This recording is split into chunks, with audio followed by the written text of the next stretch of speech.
You are listening to Terra Signals, presented by Normal Paranormal. I am your host, Justin Bamforth.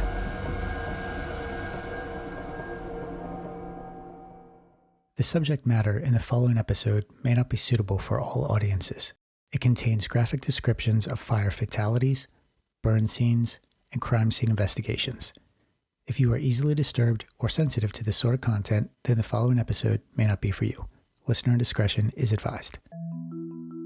This is a very interesting topic. SHC, spontaneous human combustion, sudden human cremation. Now, a person becomes a pile of powder and leaves behind perhaps a partial leg or shrunken head amid combustibles that weirdly escape a fire that seems to be so fierce it exceeds what happens in a crematorium.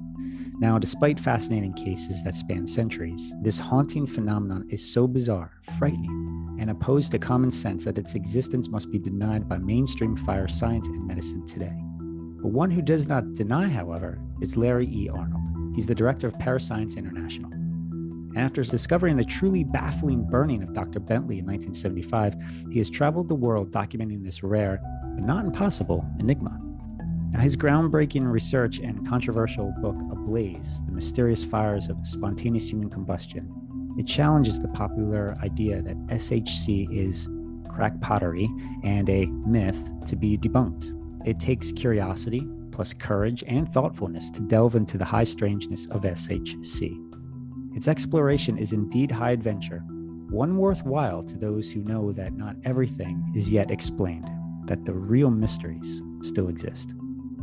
Now, Ablaze is available through Amazon and directly from Larry himself at parascience.com. I highly recommend this book. It's packed with tons of stuff. So, without further ado, let's get started. What led you to this? What led us to this was reading a book when we were in junior high school by Frank Edwards called Stranger Than Science. It was a paperback. I think at that time it cost us 35 cents. And it had compilation of all kinds of weird stuff, 14 stuff as we call it today. And one chapter in Mr. Frank Edwards' book was called Incredible Cremations.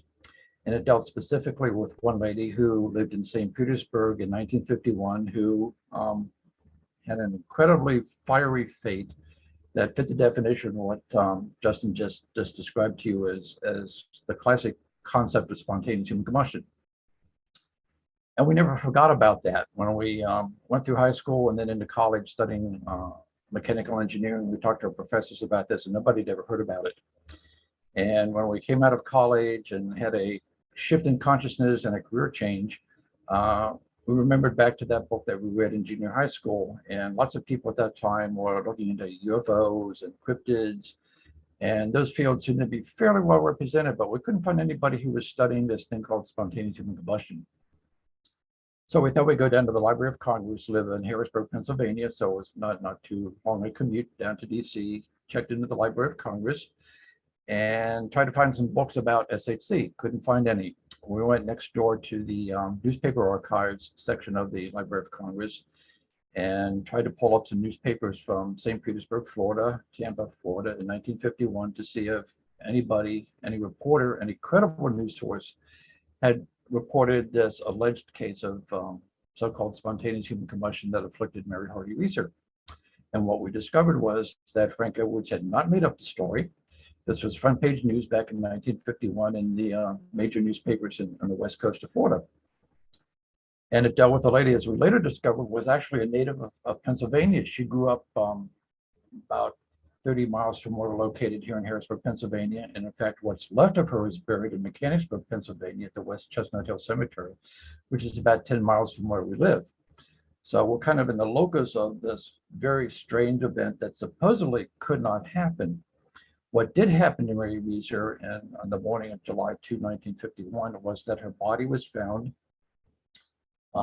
reduced to a pile of rubble consisting of a foot, a few pieces of calcined vertebrae, part of tissue that was identified as part of her liver, and a head that was said by the local authorities at the time to have shrunken in size to a size of about a teacup grapefruit.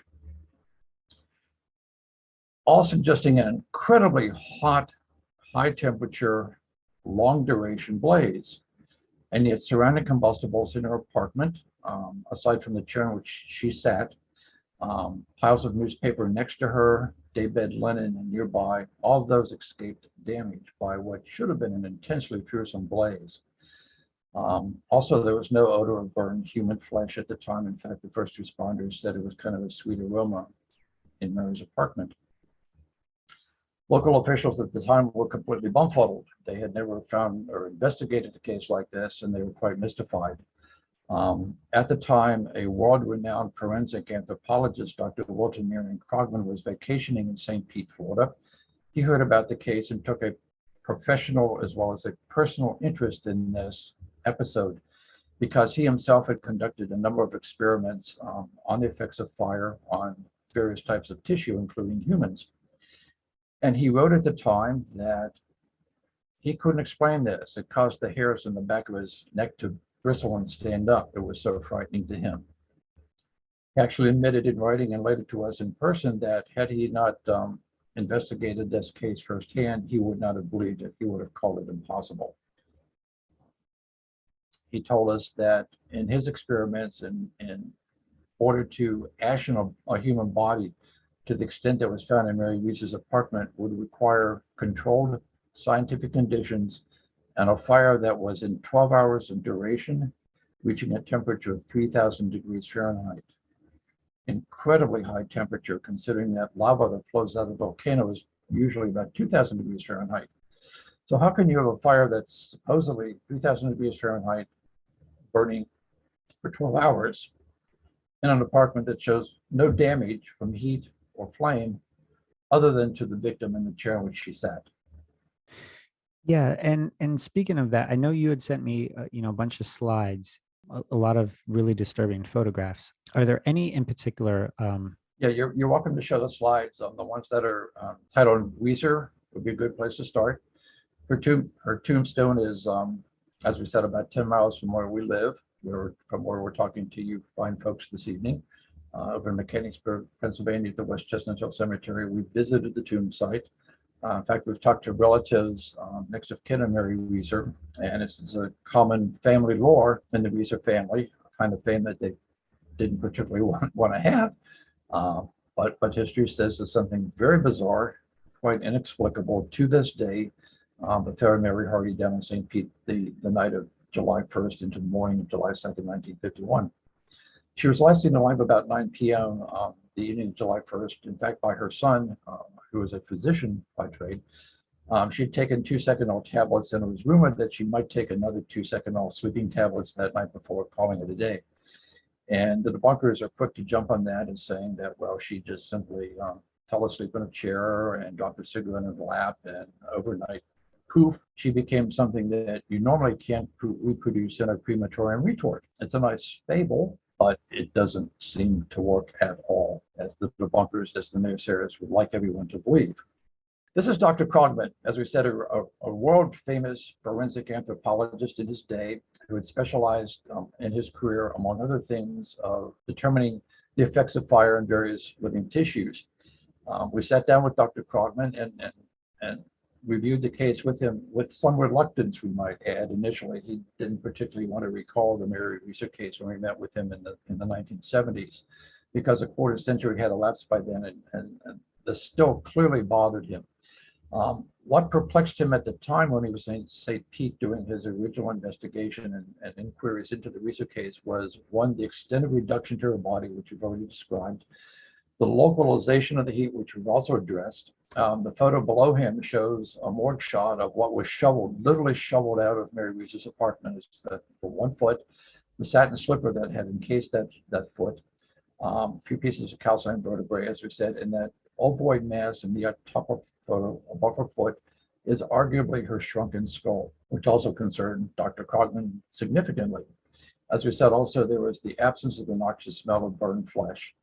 And as Krogman said to us, this was an affront to common sense as understood by firefighters in his day, and in fact to this day, as well as common sense to his medical professional practice of experimentation on various types of tissues. He didn't want to consider spontaneous human combustion, as he said it was monotonously consistent pattern, which also gives the lie to mere coincidence, because he thought at the time that history had presented several other cases that were comparable to what he himself was looking at with the Weiser case. She was burned so bad that she was nicknamed, as the caption says, Mary Weiser was known as the Cinder Woman. When we last spoke with the St. Pete Police Department back in 1995, the case, we were told, was still open at that time. They had not closed the case. This was some 50 years after Mary met her remarkable demise. This was the case that brought this to the public, right? This Yes. was the, Yes.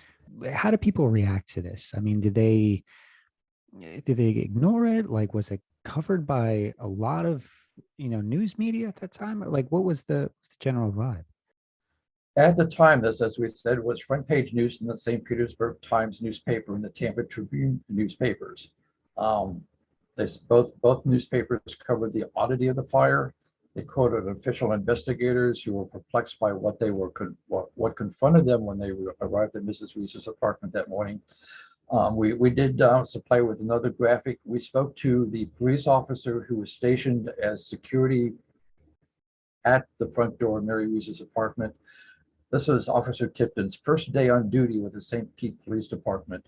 And he told us that as he secured the premises, he would watch and listen to other investigators enter and leave the site. And he said they were all mystified, all perplexed. They had no idea how to explain what they had just come from looking at. The other gentleman is Nelson Aders. He is one of the two firemen who actually helped to shovel up Mary's ashes from the apartment. And he acknowledged to us that as a professional firefighter, he had never been to a fire prior to or since responding to the Weiser scene that was anywhere emblematic, similar to this particular very bizarre fire fatality. He told us that in his view, Mary Weiser died by spontaneous human combustion, an astonishing admission by a professional firefighter. Here's a close-up of Mary's remains. She weighed about 175 pounds the evening of July 1st, 1951. The morning of July 2nd, what was shoveled out of her apartment, which included some springs from the chair in which she was known to be last seated, weighed about 8 pounds. A remarkable reduction of a human being. But like, what was the public perception of this? Did they, I mean, apart from the people who investigated it, like, how did people respond to this? Were they just like, oh, this is just an anomaly? I mean, because we've never heard of this before? Or... Yeah. As we've been able to look back at the historical record, the initial public response seemed to be one of great curiosity and reasonably high degree of interest. This was a mystery. This was a real life bona fide mystery that demanded some answers and raised a lot of questions. But what we've discovered in the decades that we've devoted to researching this phenomenon in general, after the initial curiosity wears off, people tend to want to forget about it. This is an incredibly mysterious, but also emotionally quite disturbing phenomenon and subject. The fact that you can be sitting in a chair in apparently good health one moment and the next moment be discovered looking like Mrs. Weiser is, for many people, not only intimidating, but frightful and horrific. And we've discovered that not just for the general public, but also for professional firefighters, it's much easier to forget about an event like this than it is to pursue it in search of an answer and solutions to how this came to be. Yeah, this is really perplexing, and unfortunately, not the only such case. What was the next big case that kind of like took the public by surprise? Well, we plowed through other newspapers and medical textbooks at the medical library at the College of Physicians down in Philadelphia, the medical libraries at the Hershey Med Center near us, looking for other cases that might be parallel to what we knew had happened to Mrs. Weiser. We found some, but these cases tend to be historically quite old, maybe 100 years old, 200 years old. And the argument that the naysayers would throw at us, well, these are old cases, they were misreported, people weren't intelligent enough or educated sufficiently back in those days to understand that these people were really burning up in dropped cigarettes or carelessly discarded candles still lit or something along that line. So we're thinking just maybe, Mary Reeser was a one-off case that had something just that nobody was able to discover the supposedly simple cause to.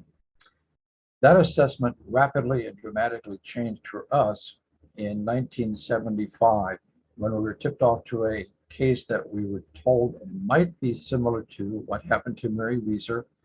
It happened here in Pennsylvania, in northern Pennsylvania, in Coudersport, Potter County, in 1966. We made some phone calls. Each person that we spoke to who ostensibly had some involvement in this case gave us information that made us more and more curious. We decided to spend a weekend in Coudersport, Pennsylvania, looking into the fire fatality of one gentleman named Dr. John Irving Bentley. We spoke to the coroner. We spoke to the deputy coroner. We spoke to the gentleman who said he discovered the remains of Dr. Bentley, which we'll describe in a moment. We spoke to several firefighters who helped extricate the ashes of Dr. Bentley from his home on North Main Street in Coudersport. We had a lot of information that sounded very much like what happened to Mary Reeser in 1951, now in our home state of Pennsylvania in 1966. The last person we spoke to on that weekend in a field investigation was a newspaper editor who said he had taken photographs of the fire scene. He said he would never publish them because they were so disturbing, but if he could find them in his files, he would send them to us and we could do whatever we wanted with them because, as we said, he would never publish them.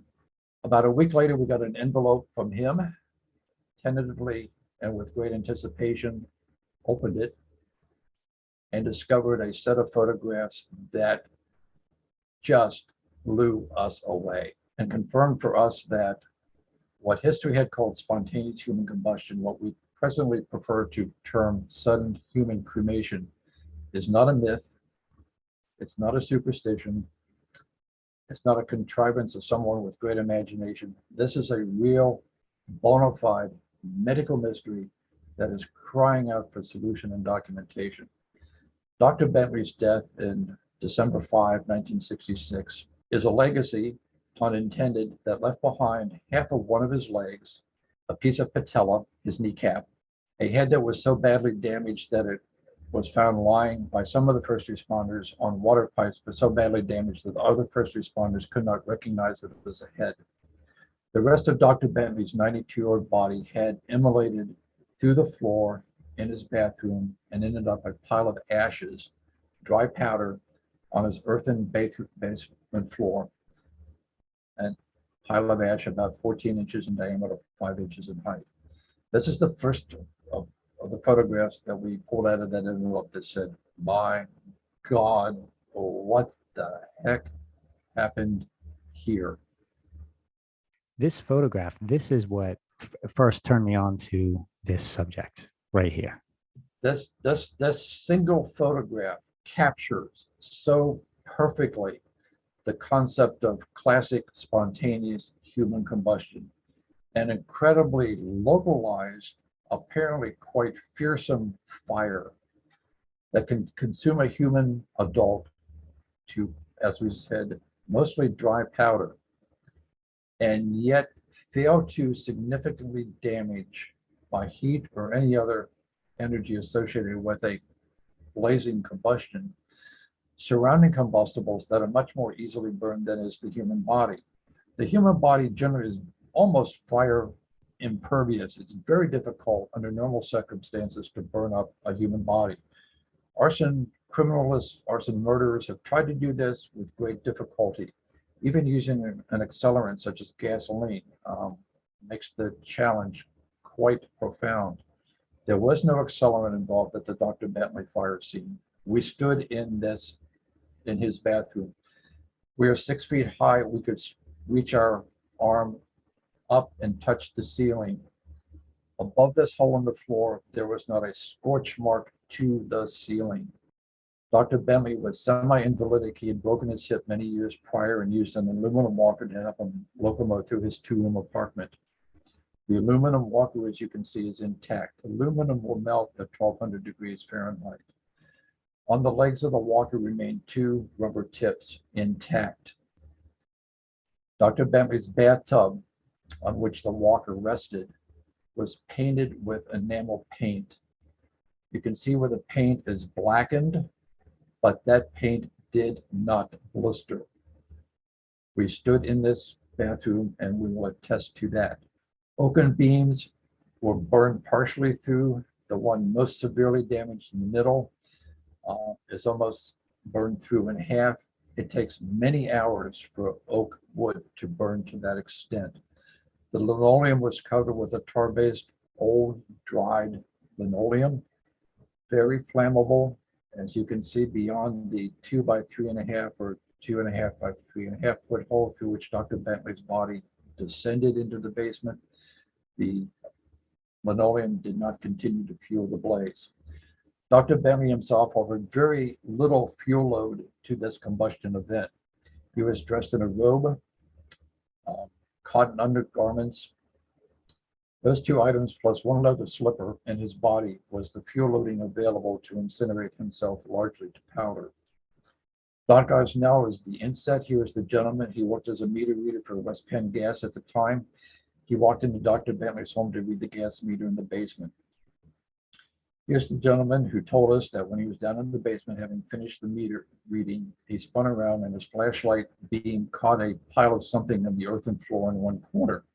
Mr. Gosnell, at the time, besides being a meter reader, was a volunteer fireman in Countersport. He was curious. He walked over and kicked that mound of ash with his work boot, saw no embers. He looked overhead and saw the other side of this hole from the basement looking up, rimmed with cherry red embers. Gosnell told us that he thought, must have been a fire overnight. Wonder what burned up, and I wonder why the fire department didn't get a call to put it out. When he went back upstairs and before leaving the house, Countersport being a friendly little community back in 1966, he rapped on the door to make sure that Dr. Bentley was well and yelled a greeting that got no response. Gosnell opened the unlocked door, walked into the doctor's sitting room, did not see him where he normally would have been found sitting in his chair, and stuck his head around the corner of the bathroom. And his first reaction was, there's a mannequin leg on the floor. Wonder what Dr. Bentley was doing with a mannequin leg. And then when Gosnell stooped down closer, he realized that this was not a mannequin leg. This was half of a human leg. He bolted from the house down the street, ran into his office, and yelled the understatement, we believe in 1966, Dr. Bentley's burned up.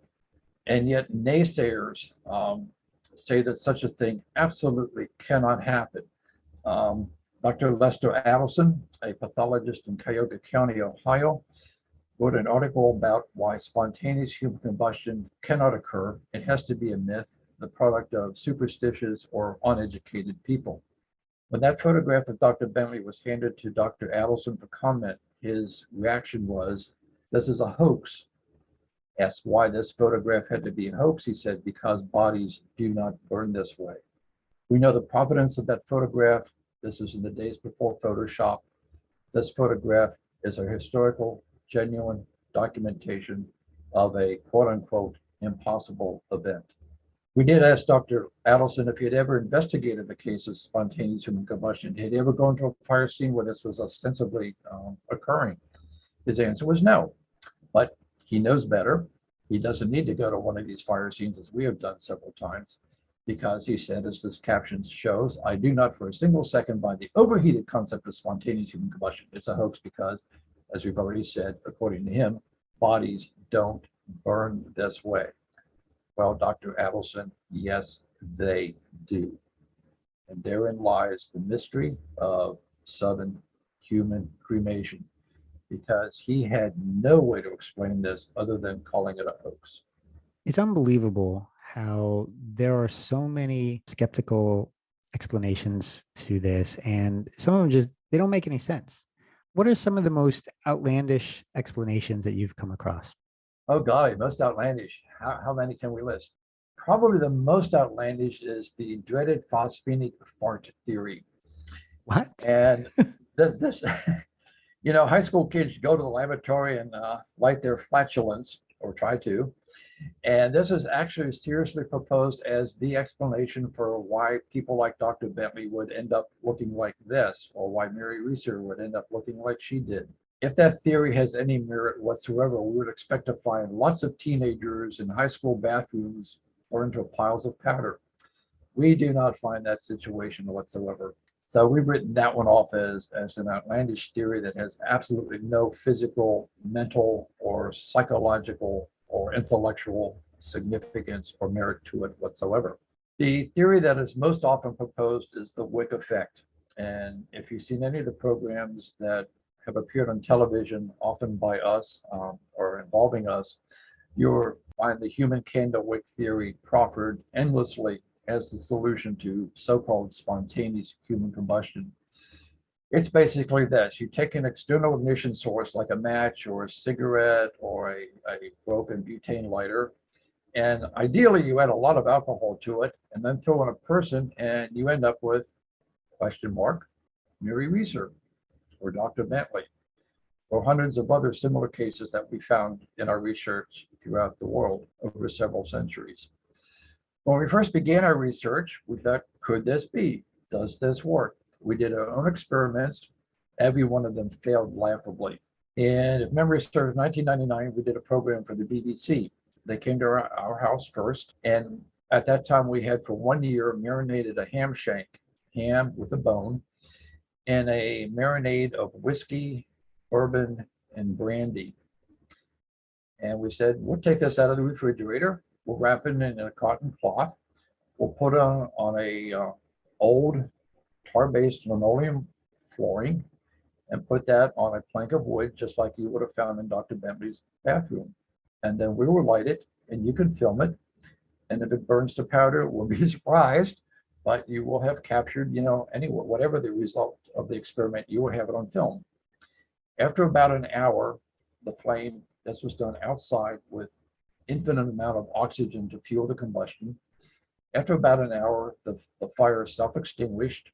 We unwrapped the still intact cotton around the ham shank, and the ham shank in part had superficial charring, but was like 98 to 90% intact, not a pile of dried powder. The producer for that BBC production was next scheduled to go to California to meet with Dr. John DeHaan, a renowned fire scientist, and he had promised the BBC that he could prove SHC was a myth by proving that human candle wick can burn something to powder. The last thing we said to the producer before he left our office here in Harrisburg en route to California was, if John DeHaan can do what he claims he can do, it will be historically and scientifically very significant. But don't let him use an accelerant like gasoline on his burn sample. When the program aired, guess what John DeHaan used in his burning of a pig, which was his stand-in for the human body? He poured a liter of gasoline on the burn sample. Well, of course, that's going to fuel combustion. That's going to exacerbate the fire. But we don't find accelerants in classic cases of spontaneous human combustion. So we conducted a really bizarre and totally inappropriate scientific experiment. But John wasn't done with that. He was given another opportunity on a program that aired on the Learning Channel a couple of years later, this time as a stand-in for the human body instead of using a pig carcass, which is appropriate to do. We have no argument with that. But this time, instead of a pig carcass, he used a fistful of candles, about a dozen candles that he wrapped in cotton cloth and laid on a chair. And then he lit it. And he stands there in the burn chamber saying, look, I've got a small localized blaze. This is going to end up looking just like these photos that Larry claims is spontaneous human combustion. Ha ha. Well, the fire got bigger, and then it got bigger, and then it got bigger. And it got so big that John DeHaan decided, it's not comfortable nor safe to be in this burn chamber. He exited the burn chamber. When the program cuts back, the fire is out, and John is standing there saying, look, we've had a localized blaze. It went out. Minimal surrounding fire damage to newspapers that he had put on an end table next to his chair. This is all supposed to represent a case that occurred in Bolingbrook, Illinois in 1979, when in fact he was replicating a case that happened in Pennsylvania. Again in Pennsylvania back in 1966 to Howard Conway, and we'll probably get to that case in a short time. But he stands there with a chair that is minimally damaged, telling the world that he's just proven the Wick effect has disproved the concept of spontaneous human combustion. What John knew, but this program did not display, was that this was not at all what actually happened, because the production company that did this program from TLC had sent to us before this program aired their original production that they had sent to TLC. And their original production varied dramatically and quite significantly in one small detail from what the viewing public got to see. And what originally happened in the burn chamber was not a small fire that self-extinguished, but a roaring inferno that was within moments, probably seconds, of full flashover. John had extricated himself by that time from the fire chamber because it was way too hot to be inside. The cameraman himself had to back out, and fire suppression equipment was ordered to extinguish this roaring inferno. John knew that this was not a small, localized fire. And then he goes back into the burn chamber after the fire is extinguished to tell the viewing public that he successfully replicated a localized, low-heat, smoldering fire that he believes explains cases like Dr. Bentley and Mary Weiser. We're going to be very blunt with you. That's a lie. And John knows it's a lie. Why he did this remains a mystery to us, as great as that of spontaneous human combustion itself. He is well regarded in the fire service community, and yet why he would so misrepresent what happened here in an effort to debunk and dismiss SHC is itself a story in its all to itself. Yeah, that's a shame when those things. It shows the extreme that we have had to encounter over now 40 plus years of investigating this phenomenon, and we believe investigating it thoroughly, competently, and above all, honestly. We have been led to cases that were presented to us as SHC, and we found reasons to dismiss that assessment. We could find conventional explanations for some of these cases. And when we've done that, we have said so in our book Ablaze. On the other hand, we're not going to lie about the cases that we've documented. We're not going to make up quotes. We have spent countless hours talking to the first responders, those who have been actually at these fire scenes, and in some cases, we ourselves have been able to be at these remarkable fire scenes. We know what the fire scenes looked like. We know what the odors were like.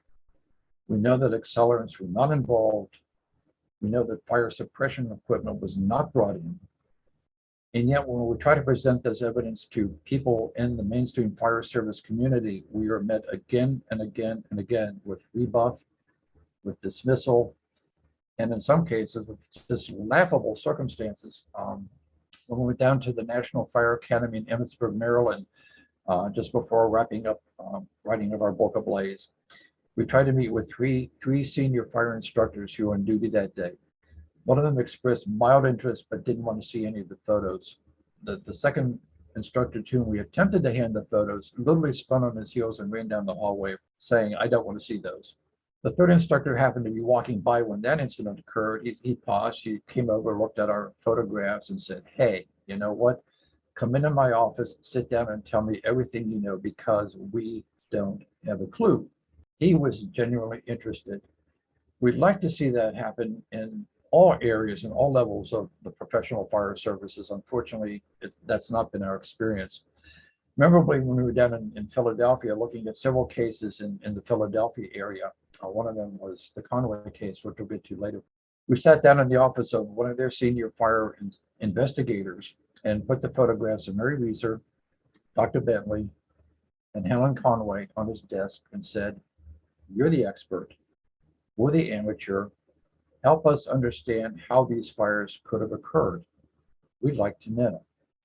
How would you react if you were called to a fire scene and you discovered a fire scene that looked like one of these photographs? What would you do?"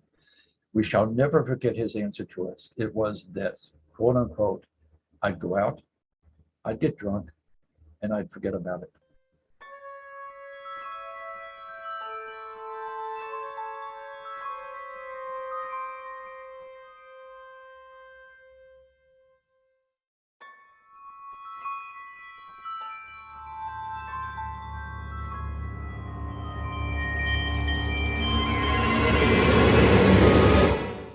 We're going to pull pull up the photo of the Conway case here.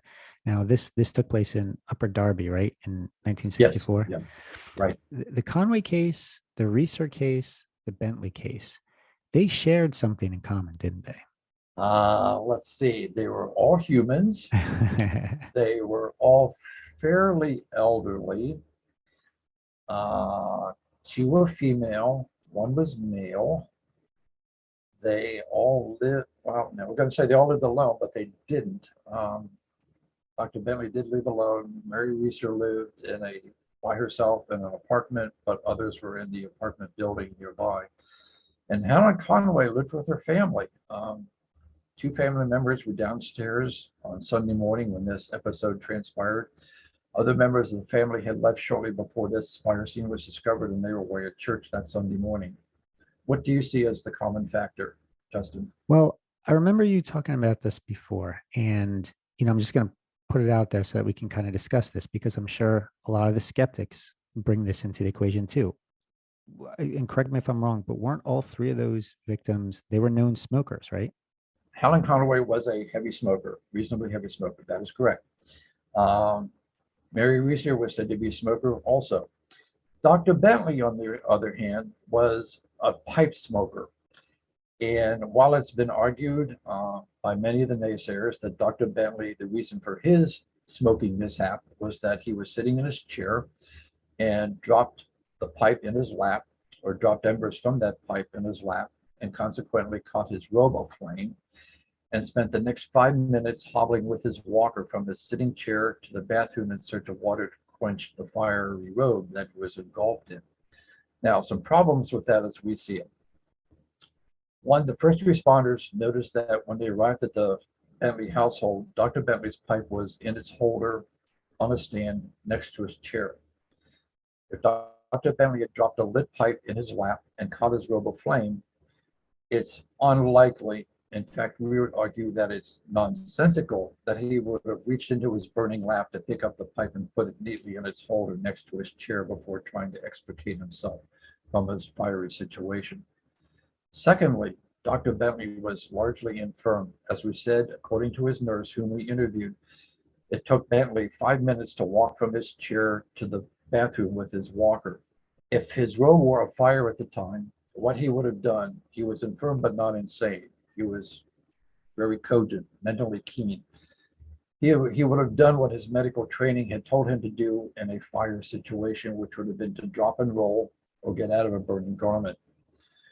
It's argued by Joe Nickel and other skeptics that Dr. Bentley hobbled with his garments aflame, setting the carpeting in his sitting room aflame as he slowly transgressed across the room to the bathroom in search of water to put out his fiery robe. Doesn't work. It just doesn't work.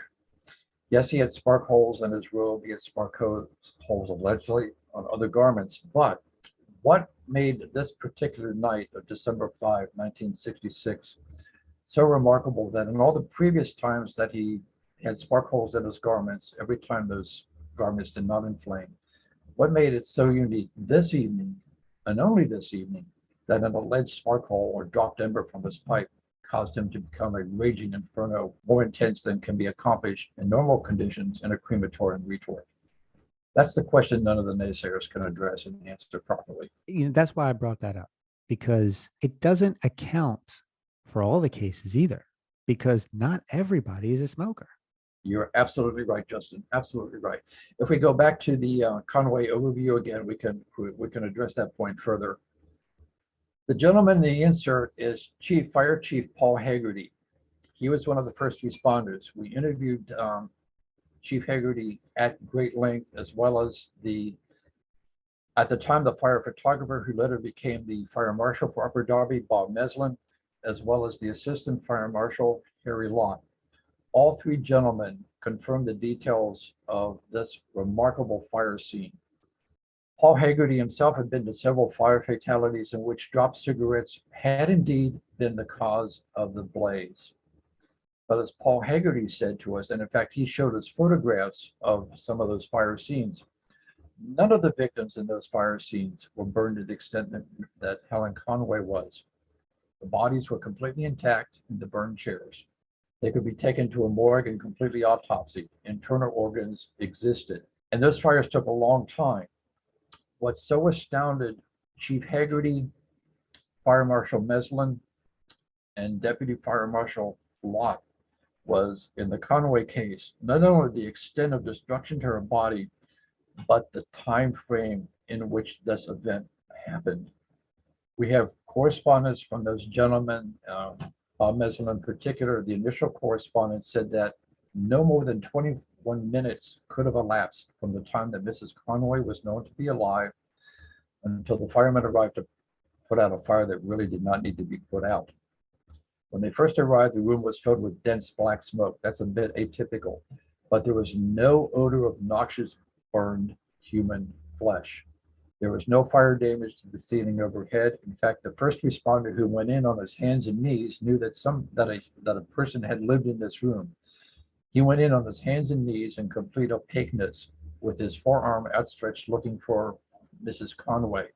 He put his hand in something, he did not know exactly what, but presumed that he had touched Mrs. Conway and presumed that at that point she had deceased. When the smoke ejection equipment was brought in and the room air was cleared out, he realized that where he put his hand was in the lap of Mrs. Conway. And we were told it was a very long time before that firefighter would respond to another fire call involving human or just property. Very psychologically disturbing to him, and understandably so. But coming back to that 20-minute time frame, when we sat down in Bob Meslin's kitchen and went over the photographs that he kindly gave to us, he took 12 photographs. This is just one of them, of this remarkable fire scene. When we worked the timeline with him, we learned that from the time that the fire department got the call, made the response, realized that this is a fire fatality, Mr. Meslin was sent from the fire scene back to get his camera and return and take a dozen photographs. We can narrow that 21-minute time frame down to an astonishingly impossible 360 seconds, 6 minutes, based on all the interviews with the first responders that we had the privilege to meet. You cannot, under any known conditions, other than perhaps a high temperature accelerant, incinerate a body to this extent. Certainly not in a crematorium retort, and not without lots of filters and lots of fuel and the noxious odor of burned human flesh. There are so many aspects to the Conway case. We kept this confidential for many years. In fact, it was incredibly difficult to even find this case. We really lucked out. The universe was fortuitously behind us, tracking this photo down. We discovered this case by attending an advanced arson fire science course at the Pennsylvania Fire Academy. And at the end of that course, the instructor, Buzz Trebold, pulled out a photograph and said, "Hey, I just got this photograph, and some people say it's spontaneous human combustion. A lady burned up and on a chair." And he passed the photograph around to the classmates. And before it got to us, we turned to a firefighter sitting next to us and we said, "Oh, this has got to be the Reeser case." So we're talking about what happened to Mary Reeser. And then the photograph ended up in our hands. So we looked at it and said, "Holy shit, this is not Mary Reeser. This is a case we know nothing about." So as soon as the class was dismissed, we went up to Buzz Trebold and said, "Who, where, when, what, we want to track this down." He said, "I don't know, other than this is a fire that happened somewhere in southeastern Pennsylvania." Well, those folks who know the geography of Pennsylvania know that that's Philadelphia, the most populous part of Pennsylvania. Justin, you certainly know this. Yeah. How are we going to find a fire fatality in southeastern Pennsylvania when we have no name, no date, no fire department, nothing but a photograph? It took us 9 months, but we tracked it down and we found this photograph and got in touch with Bob Meslin and the other fire officials, and the rest is history. We sat on this case until we had the book published. So Book Ablaze is the first public debut of this remarkable human incineration. It's just bizarre. And once again, it fits the hallmark conditions of what history has called spontaneous human combustion. An apparently fearsome yet highly localized blaze that is capable of reducing a body beyond all common sense. One of our critics, Mark Benecke, says that spontaneous human combustion cannot occur, as the caption of this photo from Dr. Adelson says, bodies don't burn this way. Well, Dr. Adelson, this one did. Mark Benecke says that spontaneous human combustion doesn't happen because there is no case in history where internal organs are burned more severely than our external body parts. Ergo, these bodies all have to burn from the outside inward, not from the inside outward. Well, once again, Mark Benecke, as a student well educated as he is about all things forensic and biology, he's flat out wrong. In Dr. Bentley's case, there was no internal organ left, other than perhaps the brain in his skull. We do not know that, but no heart, no liver, no pancreas, no bile duct, no lungs. We say the same for Mary Reeser. So those two cases alone belie Mark Benecke's argument that there is no case where internal body parts of a corpse are damaged more severely than the outer parts. He's flat out wrong, and we've got the photographic proof that he's flat out wrong. I mean, it's just so remarkable that this is happening at all. The different burn degrees, in the classification, right? This is a 5th degree burn. This has got to be added to the burn degrees, right? And currently it does not exist. Exactly. Excellent point, Justin. When we began our research, there were 3 degrees of burn injury: first, second, and third. First is reddening of the skin, mild sunburn. Second is blistering of the skin, very bad sunburn. We've had that. We know what a second degree burn looks like. We know what it feels like. Third degree burn was everything else. Then the fire service industry came up with a 4th and a 5th degree burn category. 4th degree was when you had damage subcutaneously. 5th degree is when there's deep char to muscle tissue. Okay. Dr. Bentley, Mary Reeser, and others exhibited something far beyond deep muscle char burn damage. These people ashened to dry powder. So if fire service presently says 5th degree is no serious burn, then these cases warrant a whole new classification. 6th degree burn. Some fire officials are now arguing for a 6th degree burn, which is very deep char burn into the skeleton, in which case then these cases have to be a 7th degree burn, because not just internal organs are damaged and destroyed. The skeleton, the bone matrix itself, is completely ashen. And even in a crematorium, in a retort where temperatures can reach 22 to 2400 degrees for an hour to an hour and a half, what is raked out of a retort oven is bone fragment, not just ashes, but bone fragments. Those fragments are put in a cremulator, a mechanical device that grinds those bone fragments to powder. Dr. Krogman told us in his experiments, if the temperature was under 3000 degrees for 12 hours, he could pull out of the burn oven bone fragments that, with his background and knowledge in forensic anthropology, he could identify.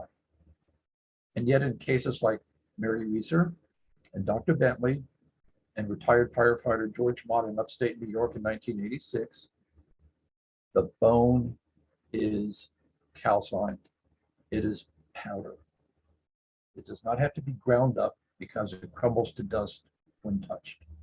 Let's touch on that Mott case now, because this is one of the best documented cases, and it plays into the whole smoking aspect. But here's why. He was a smoker, but he stopped cold turkey 15 years before this, right? Right. Yeah. So you can't use that to explain this, here. Well, it's been tried, and we'll love to get into the ludicrousness of the attempt to try to write off George Mott as a smoking mishap. But anyway, this is George Mott, upper left, retired firefighter, fought fires in Tioga, upstate New York. In 1966, he had retired to this wooden 20 by 40 foot house, tinderbox of an environment actually, on the outskirts of Crown Point, New York, outside of Ticonderoga. In late March, he had not been visited by had checked in with his family for about a day and a half prior to his son, Kendall Mott, going out to this house to check on his dad. The front door, probably you can't see it in this photograph, but there's a sign on the front door that says no smoking. George Mott had smoked, as you correctly point out, 10 or 15 years earlier, but had quit cold turkey. He was now an avowed non-smoker. And while his son Kendall did smoke, the only way Kendall could smoke around his dad's house was to go outside to smoke. George Mott refused to allow anyone inside his house smoking. The irony of this is that in late March of 1986, George Mott himself went up in smoke in a way that made no sense to any of the investigators at the time whom we interviewed at length, with one exception. George Mott was discovered by a friend of his son, Kendall, in the back room of the house. We were at this fire scene twice. When you walk in the front door past the sign that says no smoking, you walked into George Mott's living room. There was some discoloration near the top of the walls and on the ceiling in the living room. This is an incredibly complicated, complex, and quite bizarre fire scene. We discussed it thoroughly in our book Ablaze, and even more thoroughly in a separate publication we did for the Info Journal. But if you walk through the living room to the rear of the house, through that open doorway, you can see what looks like the headboard of a bed, which is exactly what it is. In that bed, George Mott had laid down and met a flaming fate that belied everything he had previously encountered as a professional volunteer firefighter. He managed to burn himself through his mattress, through the wood flooring below the bed, and ended up, as the first responders told us, a pile of calcined powder on the earthen floor below his bed.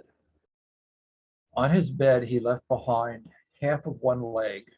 We have lectured for almost 20 years, maybe longer than 20 years, to students of fire science at the Harrisburg Area Community College on this subject. When we put this photograph up to them, we say, in this photograph is a body part. Can you find it? And all that time, we think we've had one student who was able to come close to finding the body part. Firefighters cannot find George Mott's leg, but where the arrows pointed out, the arrow on the right are the toes of George Mott's right leg. Left arrow points to where that right leg had burned clean off just around the kneecap, reminiscent, of course, of Dr. Bentley's remaining one leg, half leg, his legacy, if you will, to the fire phenomenon that we're discussing with you this evening. The rest of George Mott's body, as we said, was powder burned through the mattress into the floor below. The shape of the mattress is in a deep V, suggesting to us that George Mott, the incineration of his body, had a vector that was strongly forceful downward. We say these people do not burn up, they burn down. We were in this bedroom after the leg had been removed, but nothing else had significantly been changed. Once again, we could stretch our arm towards the ceiling and touch the ceiling. The ceiling is basically pristine. It is not burned. It is not charred. So how do we explain this? Well, we look first at electrical outlets. Could an electric arc from one of the outlets in George Mott's bedroom cause this incredible fire? No. There was no evidence of electrical arcing in any of the outlets in the bedroom. That was confirmed by the county fire investigator and by the emergency director for Essex County as well, Bob Purdy. We did talk to a member of the BCI, the Bureau of Criminal Investigation in New York, and he insisted that yes, indeed, an electrical arc had caused this. Well, we tore those electrical outlets apart, as did the local fire officials, and we will tell you there was no evidence of electrical arcing whatsoever. There are there are artifacts that were strangely burned or melted elsewhere in George Mott's home. The photo on the left shows where a plastic paddled fly swatter had hung. The middle arm of the fly swatter is still hanging on the wall, but the pinpoint is pointing to where the plastic had been. It's now completely melted away. The photo on the right, beside that photo, is a thermometer at the far end of the house. You can see that it is melted, but the mercury did not rupture above 130 degrees Fahrenheit. Below is a photograph that we took in George Mott's library at the other extreme of the house, about 25 feet away from George Mott's bedroom. Once again, the thermometer did not break, but it shows a bit of heat distortion. A plastic container that held tissues. The plastic is melted partially, but the tissues inside the box did not catch fire. George Mott had an eclectic collection of reading material. One of the books was a book by Reader's Digest that contained, believe it or not, a chapter discussing spontaneous human combustion. We took that as an artifact to study later. It was analyzed in conjunction with M. Sue Benford, a brilliant scientist associated with Ohio State University. And the analysis of that book jacket, the sooting on it, indicated that this had to be some kind of a nuclear event because the dating of the paper was way off. Other factors indicated that this had to be some kind of a nuclear type event, certainly not an oxidizing type of combustion event. As to George Mott being a smoker or not being a smoker, next to George Mott's bedroom, next to his bed in the bedroom, was an oxygen enrichment machine. So there was an increased amount of oxygen slightly available in his bedroom. But on top of the machine was a canister of long-handled wooden stick matches. One of our critics, I'm sure many of your participants will recognize the name, Joe Nickel, looks at that canister of matches and goes, aha, matches. Why would those matches be there? Well, they must be there because George Mott decided that after 10 or 15 years of being an avowed, confirmed non-smoker, he suddenly, this night in late March 1986, decided that he just had to have one more cigarette. And that's why those matches are there. He used one of those matches to light a cigarette, and gosh darn it, he either dropped the cigarette or he had a heart attack and dropped the lit cigarette or match on his pajamas, and darn it, he slowly emanated to that pile of powder that we found underneath his bed. End of mystery, Larry. It's not spontaneous human combustion at all. Well, you know what, Mr. Nickel? The reason those matches were there was not because George Mott had this bizarre craving after a decade or more of being a non-smoker.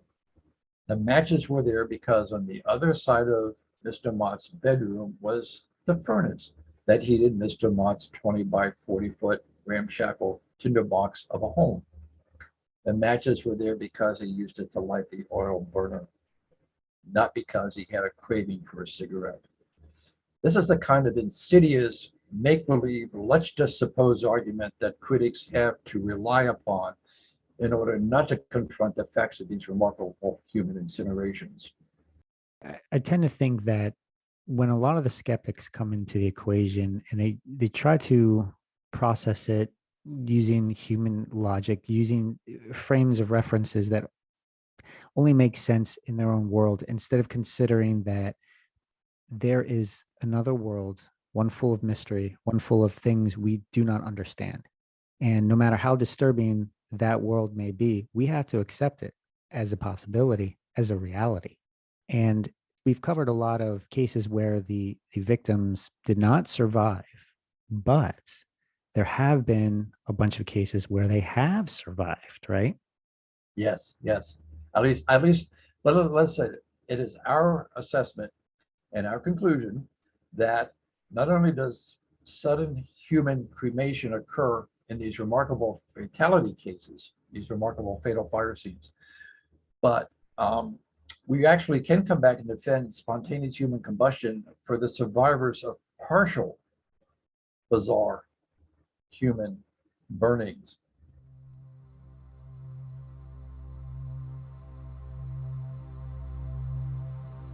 So, are you disturbed yet?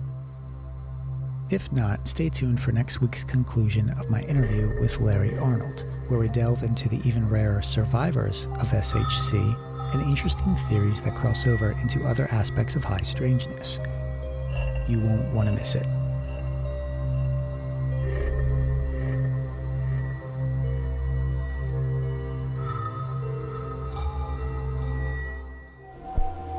You have been listening to Terror Signals with Justin Bamforth and presented by Normal Paranormal. For more on this show and other topics of high strangeness, please visit normalparanormal.org or visit the program website at terrorsignals.com.